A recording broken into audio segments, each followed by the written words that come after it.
আসসালামু আলাইকুম প্রিয় দর্শক, অন্য মঞ্চের আলাপ চাইতে আপনাদের সকলকে আমন্ত্রণ জানাচ্ছি। প্রসঙ্গ নিয়ে আপনাদের সঙ্গে গতকাল আমাকে বাংলাদেশ থেকে একাধিক গুরুত্বপূর্ণ ব্যক্তি যারা সরাসরি রাজনীতি করেন না, যারা সরাসরি রাজনীতি করেন না, পেশায় থাকার কারণে তাদের নাম প্রকাশ তারা বলছেন যে বাংলাদেশে এক সময় চুন খসলে অর্থাৎ কোনো ছোটখাটো প্রেস ক্লাবের সামনে মানববন্ধন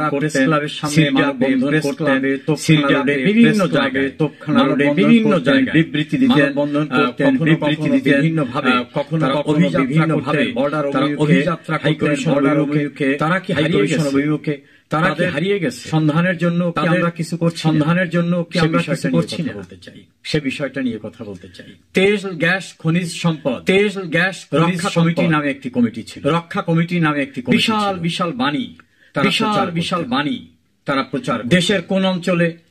দেশের কোন অঞ্চলে বিদ্যুৎ উৎপাদন কেন্দ্র, হবে, কয়লা দিয়ে কোন অঞ্চলে কি করলে ক্ষতি হবে, কোন অঞ্চলে কোন বিদেশি কোম্পানিকে দায়িত্ব দিলে বিদেশি কোম্পানিকে দায়িত্ব দিলে দেশের সম্পদ নিয়ে যাবে, দেশের সম্পদ নিয়ে যাবে।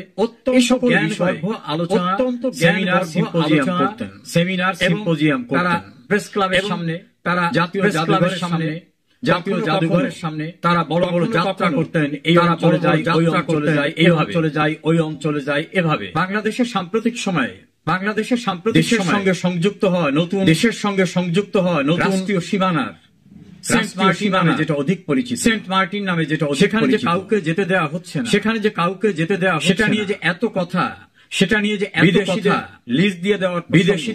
লিজ দিয়ে দেওয়া, এটাকে দেশের সম্পদ নয়, যারা বাংলাদেশের খনিজ সম্পদ, যারা খনিজ সম্পদ করে সরকারকে জোর করে সমঝোতা চুক্তি করতে বাধ্য করছে, যারা বাংলাদেশের বন্দরে ঢুকে সুকৌশলে তাদের এখানে ভিত্তি রচনা করার জন্য, চট্টগ্রাম বন্দরকে যে কোনো মূল্যে চট্টগ্রাম বন্দরকে নিতে চায়, চুক্তির আওতায়। সেটা কি বাংলাদেশের সার্বভৌমত্ব? সম্পদ নয়। বাংলাদেশ থেকে সম্পদ আহরণ করে নিয়ে যাবেন, কোম্পানির প্রতিনিধিত্ব করা, একটি কোম্পানির অ্যাম্বাসেডর, তিনি যে সকল চুক্তি করার জন্য ভঙ্গ করে ডক্টর ইউনূস ফেভার নিচ্ছেন, ফেভার কি দেশের জন্য ক্ষতিকর না? সেটা কি দেশের জন্য ক্ষতিকর না? প্রকাশ করা যাবে না এমন সমঝোতা চুক্তি হচ্ছে, এমন যে সমঝোতা চুক্তি, সেটা কি দেশের জন্য ক্ষতিকর না? বাংলাদেশের উপদেষ্টা প্রকাশ্যে বলছেন, আমাদের নিয়ন্ত্রণে নেই, বাংলাদেশের সীমান্ত বাংলাদেশের নিয়ন্ত্রণে। সার্বভৌমত্বের উপর আঘাত না? এটা কি সার্বভৌমত্বের উপর আঘাত না? চট্টগ্রামের এক অঞ্চলে, একটি দেশের পার্শ্ববর্তী দেশের বিদ্রোহে থাকা গ্রুপ আসছে একজন রোহিঙ্গা নতুন প্রবেশ করবে না, এটা সেখানে এখন একের পর এক রোহিঙ্গারা আবার এবং সেখানে সশস্ত্র ট্রেনিং এবং মহড়ার তথ্য আসছে সামনে। এগুলি কিসের লক্ষণ? প্রধানমন্ত্রী শেখ হাসিনা বলেছিলেন, দেশকে আমার দেশের একটি অংশকে ব্যবহার, আমার দেশের নির্বিচারে তাদের ঢুকতে দেই, আমি যদি তাদেরকে আমার বন্দর ব্যবহার করতে দেই, তাহলে ক্ষমতায় থাকতে আমার কোনো সমস্যা, আমি বঙ্গবন্ধুর কন্যা, আমি বঙ্গবন্ধুর কন্যা, ক্ষমতা চলে গেলে করবো না। এবং তিনি একথা বলছিলেন, বড় একটি দেশ আছে, চাইলে যে কোনো কাউকে ক্ষমতাচ্যুত করতে পারে, আমার ক্ষমতা লক্ষ্য না, আমি বঙ্গবন্ধুর কন্যা, দেশের বঙ্গবন্ধু বিসর্জন দিয়ে, আমি কারোর সঙ্গে কোনো আপোষ করে ক্ষমতায়। তখন অনেকে করতেন, টেলিভিশনে গরম করে ফেলতেন, শেখ হাসিনা ক্ষমতায় থাকা, এগুলো হচ্ছে শেখ হাসিনার ক্ষমতায় থাকার এজেন্ডা করে। আজ কেমন লাগছে? সেই জ্ঞানীরা কোথায়? সেই বিবৃতিজীবীরা, সেই মানববন্ধনকারীরা, সেই লং মার্চ যাত্রাকারীরা, তারা তাদের সন্ধান পাওয়া যাচ্ছে না, আবার আওয়ামী লীগ যখন বারবার মুক্তিযুদ্ধের অসাম্প্রদায়িকতার কথা, জঙ্গি উত্থানের স্বাধীনতার পরাজিত শত্রুদের বিষয়ে স্বাধীনতার পরাজিত শত্রুদের বিষয়ে বলা হতো মুক্তিযুদ্ধের চেতনা, মুক্তিযুদ্ধের চেতনা, শেখ হাসিনা হচ্ছে চেতনা ব্যবসায়ী, শেখ হাসিনা হচ্ছে চেতনা ব্যবসায়ী, চেতনার কথা বলে মুক্তিযুদ্ধের চেতনার কথা বলে যায়, সে এই ক্ষমতায় যুদ্ধের চেতনার ব্যবসায়ী, এই মুক্তিযুদ্ধের চেতনার ব্যবসায়ী শেখ হাসিনা এবং শেখ হাসিনা এভাবে শেখ হাসিনা অভিযুক্ত এবং তার দলকে অভিযুক্ত করা হতো। আজ যখন পাকিস্তানের পরাজিত শক্তি বাংলাদেশের পরাজিত শক্তি বাংলাদেশের নির্বিচারে ঘুরছে, বর্ডারে ঘুরছে, পাকিস্তানের পররাষ্ট্রমন্ত্রী আসলে পাকিস্তানের পররাষ্ট্রমন্ত্রী আসলে কুর্নিশ করতে, তাকে দেশের কুর্নিশ করতে রাজনৈতিক নেতারা সেখানে রাজনৈতিক দলের নেতারা পাকিস্তান যখন দাম্ভিকতার সঙ্গে পাকিস্তান যখন দাম্ভিকতার সঙ্গে প্রতিশোধের কথা বলে, পরাজয়ের প্রতিশোধের কথা বলে, পাকিস্তান স্টাইলে যখন বাংলাদেশ পাকিস্তান স্টাইলে যখন নারীর অধিকার যখন বিপন্ন, নারীর অধিকার যখন নারী সেলিবার কি কোনো উদ্বোধন যেতে নারী সেলিবার কি কোনো উদ্বোধন যেতে পারছে, খেলাধুলার আসর বন্ধ হয়ে যাচ্ছে, খেলাধুলার আসর বন্ধ হয়ে যাচ্ছে, সংস্কৃতি বাঙালি নিজস্ব সংস্কৃতি পুতুল নাচ সার্কাস এরকম সবকিছু বন্ধ হয়ে যাচ্ছে, এরকম সবকিছু বন্ধ হয়ে যাচ্ছে। বাঙালি নিজস্ব আমাদের যে বাঙালি নিজস্ব কৃষ্টি সংস্কৃতি, তখন সেই বুদ্ধিজীবী, তখন সেই বিবৃতিজীবী, সেই বিবৃতিজীবী, সেই চেতনার কথা বলা, চেতনার কথা এখন তাদের তো খুঁজে পাওয়া যাচ্ছে না কোথাও, তাদের তো খুঁজে পাওয়া যাচ্ছে না। আমাদের সংশয় তারা কি আমাদের সংশয় তারা হারিয়ে গেছেন বুদ্ধিদীপ্ত চিন্তা চেতনা, বুদ্ধিদীপ্ত পাকিস্তানিদের স্টাইলের কাছে, ওই পাকিস্তানিদের স্টাইলের কাছে তাদের তো কাউকে পাওয়া যাচ্ছে না, তাদের তো কাউকে পাওয়া যাচ্ছে না। মুক্তিযুদ্ধের সংগঠকদের উপর নির্মম অত্যাচার বাণিজ্য চলছে, রিমান্ডের নামে অত্যাচার চলছে, রিমান্ডের নামে অত্যাচার চলছে, মুক্তিযুদ্ধের স্মৃতিস্তম্ভের মুরাল, বঙ্গবন্ধু ভবন মুরাল, জাতির বঙ্গবন্ধু ভবন মুরাল, জাতির জনকের মুরাল সব গুড়িয়ে দেওয়া হচ্ছে। মুক্তিযুদ্ধের দেশে, মুক্তিযুদ্ধের দেশে কথিত পাকিস্তান জাতির পিতা মোহাম্মদ আলী জিন্নাহ, জাতির পিতা মোহাম্মদ আলী জিন্নাহ করা হচ্ছে, জন্মদিন উৎসব, উর্দু ভাষা প্রচলনের কথা বলা হচ্ছে, উর্দু ভাষা প্রচলনের কথা বলা হচ্ছে। আপনারা কোথায় সেই সময়ে? আপনারা যারা বলতেন যে আমরাই মুক্তিযুদ্ধের চেতনা ধরে রাখতে, আমরাই মুক্তিযুদ্ধের চেতনা ধরে রাখতে পারি, মালিকানার না, শেখ হাসিনা একক মালিকানার না, তারা এখন কোথায়? তারা তাদের কোথায়?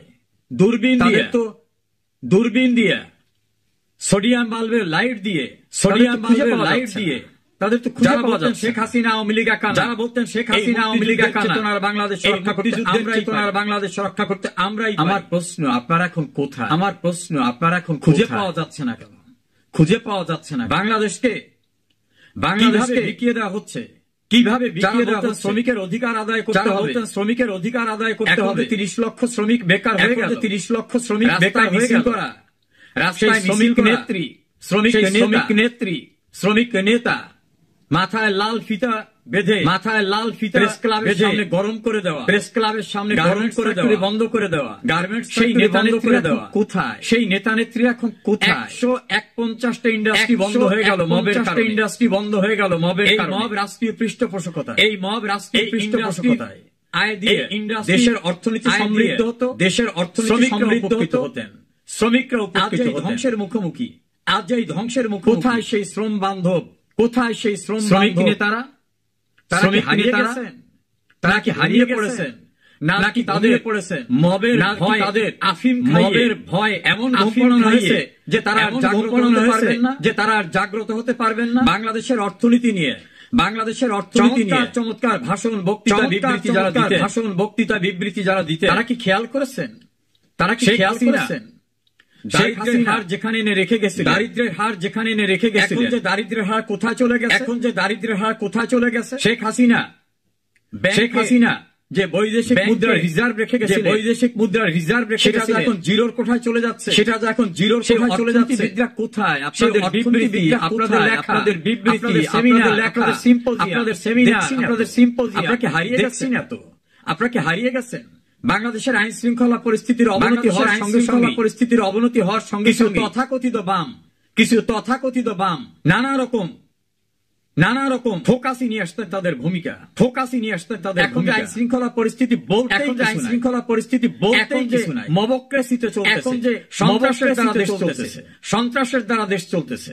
5 জন লোক মারা গেলে বিচার বিলম্বিত হলে, যারা মানববন্ধন করে বিলম্বিত হলে, যারা মানববন্ধন করে বলতেন বিচারহীনতা, এখন যে হাজার হাজার পুলিশ মারা গেল, এখন যে হাজার হাজার পুলিশ মারা গেল, নেতা কর্মী মারা গেল, আওয়ামী লীগের নেতা কর্মী মারা গেল, তাদের নোটিফিকেশন জারি করলো সরকার, এমন নোটিফিকেশন জারি করলো সরকার, নোটিফিকেশন সংবিধানের সঙ্গে সংবিধানের সঙ্গে বুদ্ধিজীবীরা, সেই বুদ্ধিজীবীরা, সেই সংবিধান বিশেষজ্ঞরা, সেই সংবিধান বিশেষজ্ঞরা কোথায়? আপনারা খুঁজে পাওয়া যাচ্ছে না কেন? কাউকে খুঁজে পাওয়া যাচ্ছে। বিচার বিভাগের পান থেকে চুন খসলে, বিচার বিভাগের পান থেকে যারা বিবৃতি দিতেন, যারা বিবৃতি দিতেন, এখন যে প্রধান বিচারপতি সহ, এখন যে প্রধান বিচারপতিকে অন্যান্য বিচারপতিদের ভয় দেখিয়ে কোর্ট ছাড়তে বাধ্য করা, ভয় দেখিয়ে কোর্ট ছাড়তে বাধ্য করা, আইন বহির্ভূত ভাবে, আইন বহির্ভূত আদালতের বিচারকদের বাড়ি পাঠিয়ে দেওয়া, বিচারকদের বাড়ি পাঠিয়ে দেওয়া, উচ্চতর আদালতের প্রায় 20 জন, উচ্চতর আদালতের প্রায় 20 জন বিচারক করে কাউকে অপসারণ করে, কাউকে ডেকে এনে হুমকি দিয়ে, কাউকে ডেকে এনে হুমকি দিয়ে তার পদত্যাগ পত্র নেওয়া হচ্ছে। বিচার বিভাগের স্বাধীনতার নামে, বিচার বিভাগের স্বাধীনতার নামে সেদিন যারা সোচ্চার ছিলেন, সুশীলরা, সেই সুশীল বিচার বিভাগের স্বাধীনতার আকাঙ্ক্ষী, সেই বিচার বিভাগের স্বাধীনতার আকাঙ্ক্ষাকারীরা তারা এখন কোথায়? যারা বিদেশি অ্যাম্বাসেডরকে এনে, বিদেশি অ্যাম্বাসেডর সেমিনার সিম্পোজিয়াম, নানাভাবে সেমিনার সিম্পোজিয়াম কোথায়? তারা এখন জুডিশিয়ারি কিভাবে আজ্ঞাবহ হয়ে গেছে, কিভাবে আজ্ঞাবহ হয়ে গেছে, কিভাবে কোর্টের ভিতরেও, কিভাবে কোর্টের ভিতরেও তার্কিতদের নির্যাতন চালানো হচ্ছে, তার্কিতদের নির্যাতন চালানো হচ্ছে, বিচারকদের কিভাবে আজ্ঞাবহ করে ফেলা, বিচারকদের কিভাবে আজ্ঞাবহ করে ফেলা, রক্ষাকারী বাহিনী বলতে এখন রক্ষাকারী বাহিনী বলতে এখন অস্তিত্বহীন, রাস্তায় আর্মি বসিয়ে দেওয়া হচ্ছে, রাস্তায় আর্মি বসিয়ে দেওয়া, তার ভিতরে মবক্রাসি, তার ভিতরে লুটপাট, সন্ত্রাস চলছে, লুটপাট সন্ত্রাস চলছে। যারা সুশাসনের কথা বলতেন, যারা সুশাসনের জন্য নাগরিক, সুশাসনের জন্য নাগরিক, সেই সুশাসনের জন্য নাগরিক, সেই সুশাসনের জন্য নাগরিক আমার অত্যন্ত প্রিয় মানুষ, আমার অত্যন্ত প্রিয় বদিউল আলম মজুমদার। আপনি বদিউল আলম মজুমদার বিবৃতি দেখছেন, আপনার কোন বিবৃতি ঘুমিয়ে পড়েছেন, ঘুমিয়ে পড়েছেন। যারা বাংলাদেশ পররাষ্ট্রনীতি নিয়ে নানাভাবে সিম্পোজিয়াম করতেন, নানাভাবে সিম্পোজিয়াম, কোথায়? কোন দেশের সঙ্গে বাংলাদেশ এখন কোথায়? কোন দেশের সঙ্গে বাংলাদেশ এখন সম্পৃক্ত আছে? যারা বলতেন দেশটা আইনসঙ্গত উপায়ে চলতে হবে, দেশটা আইনসঙ্গত উপায়ে চলতে হবে, এখন যে টোটালি বেআইনি ভাবে চলছে, এখন যে টোটালি বেআইনি ভাবে চলছে, কোন সারা শব্দ পাচ্ছি, তাদের কোন সারা শব্দ পাচ্ছি না। এনজিও পার্টির প্রধান ক্ষমতা দখল, এনজিও পার্টির প্রধান ক্ষমতা দখল করেছেন, এনজিওর লোক আপনারাও ছিলেন, এনজিও, ফলে আপনাদেরই একজন ক্ষমতা দখল করার কারণে আপনারা এখন স্তব্ধ হয়ে গেছেন, কারণে আপনারা এখন স্তব্ধ হয়ে গেছেন। দেশটা এখন এনজিও কেন্দ্রিক, দেশটা এখন এনজিও কেন্দ্রিক। গণমাধ্যমে বিভিন্ন আলোচনা শুনি, গণমাধ্যমে বিভিন্ন আলোচনা, ইউনিসেফ সরকার, এনজিও সরকার, ইউনিসেফ সরকার, এটা এনজিও সরকার বলেন, কারণ এটা অনেক বিদেশিরাই সরকারে আছে, কারণ অনেক বিদেশিরাই সরকারে আছে। এই সরকারের উপদেষ্টাদের স্টাফরা, উপদেষ্টাদের স্টাফ দুর্নীতি করতেছে, যে ভয়াবহ দুর্নীতি করতেছে। একটা সচিব নিয়ে, একটা ডিসি নিয়ে, যেখানে 20 কোটি টাকা, সারা দেশে ডিসি নিয়োগের জন্য, সারা দেশে ডিসি নিয়োগের জন্য ঘুষের স্লট অনুযায়ী, ঘুষের এপিএসরা শত কোটি টাকার ঘুষ, এপিএসরা শত কোটি টাকার ঘুষ খাচ্ছে, উপদেষ্টারা ঘুষ খাচ্ছে, উপদেষ্টার বাবারা ঘুষ খাচ্ছে, উপদেষ্টার বাবা, বিদেশের অনলাইনে অ্যাক্টিভিস্টরা বলতেছেন, বিদেশের অনলাইনে এই সরকারের উপদেষ্টারা যে এই সরকারের কোটি টাকা বিদেশে নিয়েছেন, তারা 100 কোটি টাকা বিদেশে নিয়েছেন, তারা চ্যালেঞ্জ করে বলছে, এত বড় দুর্নীতির পরে, এত বড় দুর্নীতির বিরুদ্ধে সোচ্চার হয়ে, যারা দুর্নীতির সেমিনার সিম্পোজিয়াম করতেন, সেমিনার সিম্পোজিয়াম পত্রিকায় লিখতেন, বিভিন্ন পত্রিকায় বাণী রাতে টেলিভিশনে দিতেন, জ্ঞানী বাণী রাতে টেলিভিশনে দিতেন, তারা কি এখন আতঙ্কিত? আপনারা কি এখন আতঙ্কিত? ক্ষমতায় বিধায় কথা বলতে মুখে, ক্ষমতায় বিধায় কথা বলতে মুখে, নাকি ভাগাভাগি হয়ে যাচ্ছে, নাকি ভাগাভাগি, সুবিধার ভাগাভাগি, সুবিধার ভাগাভাগি, সরকারের প্রধান হয়ে, সরকারের প্রধান হয়ে অনৈতিক সুবিধা যিনি নিলেন, 26টি অনৈতিক সুবিধা যিনি নিলেন, যিনি তার বিরুদ্ধে দায়ের করা 11টি মামলায় বিচার, 11টি মামলায় বিচার মোকাবেলা না করে প্রত্যাহার করে নিলেন, এবং সব দুর্নীতির মামলা, এবং সব দুর্নীতি, এত বড় দুর্নীতিবাজ, বিচারের দুর্নীতিবাজ হয়ে মামলা প্রত্যাহার, বিচারের মুখোমুখি না হয়ে মামলা প্রত্যাহার করে নিল। কই আপনাদের কোন শব্দ টের পাচ্ছি না, কই আপনাদের কোন শব্দ টের পাচ্ছি না কেন? শেখ হাসিনার বিরুদ্ধে, শেখ হাসিনার সোচ্চার কণ্ঠ আপনারা ছিলেন, যে সোচ্চার কণ্ঠ আপনারা ছিলেন, শেখ হাসিনা দুর্নীতি, দমন কমিশনের দুর্নীতি, দমন কমিশনের একটি মামলা প্রত্যাহার করে নেন, মোকাবেলা করে, তিনি লড়াই করে, মোকাবেলা করে, তিনি লড়াই করে সেখান থেকে তিনি মুক্ত হয়েছেন। ডক্টর ইউনূস রাষ্ট্রের যে কোটি কোটি টাকা, রাষ্ট্রের যে কোটি কোটি টাকা ফাঁকি দিলেন, নিজের ক্ষমতা নিজে দিলেন, নিজের ক্ষমতা নিজে এক্সারসাইজ করলেন। এ বিষয়ে জ্ঞানীরা কোথায়?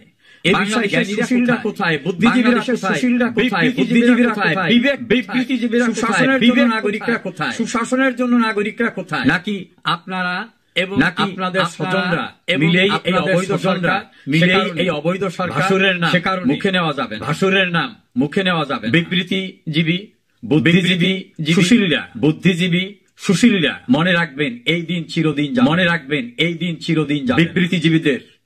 বিবৃতিজীবীদের, এই সুশীলদের, মানববন্ধনকারীদের, মানববন্ধনকারীদের চেতনাকে নিয়ে, বিদ্রোহকারীদের চেতনাকে নিয়ে বিদ্রোহকারীদের প্রশ্নের মুখোমুখি হতেই হবে, একদিন প্রশ্নের মুখোমুখি। সেদিন খুব দূরে না, সেদিন একথা ভাববেন না যে অনন্তকালী আপনারা, এই যে অনন্তকালী আপনারা এই মুক্তিযুদ্ধ অথবা মুক্তিযুদ্ধের চেতনার বিরুদ্ধে সরকার, যুদ্ধের চেতনার বিরুদ্ধে সরকার নিয়ে এটা অনন্তকাল চলতে পারবেন। অনেক চেষ্টা হয়েছে, হয় না, অনেক চেষ্টা হয়েছে, হয় না। প্রত্যক্ষ পরোক্ষভাবে যারা, পরোক্ষভাবে যারা দখলদার, অবৈধ দখলদারের সহায়তা পার্টনার হয়েছে, স্বীকৃতি দিচ্ছেন, সহায়তা করছেন, তারা স্বীকৃতি দিচ্ছের বাংলাদেশের সংবিধানের, বাংলাদেশের সংবিধানের 2 অনুচ্ছেদ, 7 অনুচ্ছেদের পরিপন্থী কাজ, অবৈধ কোনো কিছুকে, অবৈধ কোনো স্বীকৃতি দেওয়া, সহায়তা দেওয়া, সহায়তা দেওয়া, অনুসমর্থন দেওয়া, অনুসমর্থন দেওয়া, কোনো না কোনো ভাবে পার্টিসিপেট করা, কোনো না কোনো ভাবে রাষ্ট্রদ্রোহিতা। এটা কিন্তু রাষ্ট্রদ্রোহিতা। কাল হোক রাষ্ট্রদ্রোহিতা, কাল হোক অভিযোগদ্রোহিতার অভিযোগে কাঠগড়ায় দাঁড়াতেই হবে, আপনাদের কাঠগড়ায় দাঁড়াতেই হবে। কিসের সংস্কার কমিটি? কে করেছে সংস্কার কমিটি করার অথরিটিকে দিয়েছে? কমিটি করার অথরিটিকে দিয়েছে ডক্টর ইউনূসের। ভিত্তিটা কি?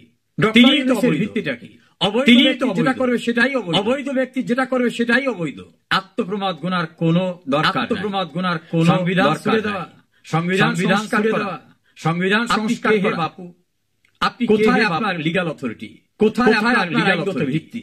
কোথায় আপনার আইনগত ভিত্তি? বাংলাদেশের সংবিধানে, বাংলাদেশের সংবিধানে এই জাতীয় ভাবে ক্ষমতা দখল করা, এই জাতীয় ভাবে ক্ষমতা দখল করা, অবৈধ কাজ দখলকার, অবৈধ ক্ষমতা দখল, রাহাজানি, রাষ্ট্র ক্ষমতা ধ্বংস করা, আইন শৃঙ্খলা নষ্ট করা, জুডিশিয়ারিকে নষ্ট করা, জুডিশিয়ারিকে সন্ত্রাস করা, দুর্নীতি করা, সন্ত্রাস, লুটপাট করা, দুর্নীতি, মবের রাজত্ব, লুটপাট করা, মবের রাজত্ব কায়েম, গোটা দেশটাকে, গোটা দেশটাকে ভয়ঙ্কর নরকে পরিণত করার, নরকে পরিণত কর্ম পরিকল্পনায়, কর্ম পরিকল্পনায় যারাই জড়িত, পরোক্ষভাবে যারাই জড়িত আছেন, খুব বেশি দিন দূরে না, খুব বেশি দিন দূরে না, এই প্রশ্ন আপনাদের সকলকে কৈফিয়তের কাঠগড়ায় দাঁড়াতে হবে, কৈফিয়তের কাঠগড়ায় দাঁড়াতে হবে।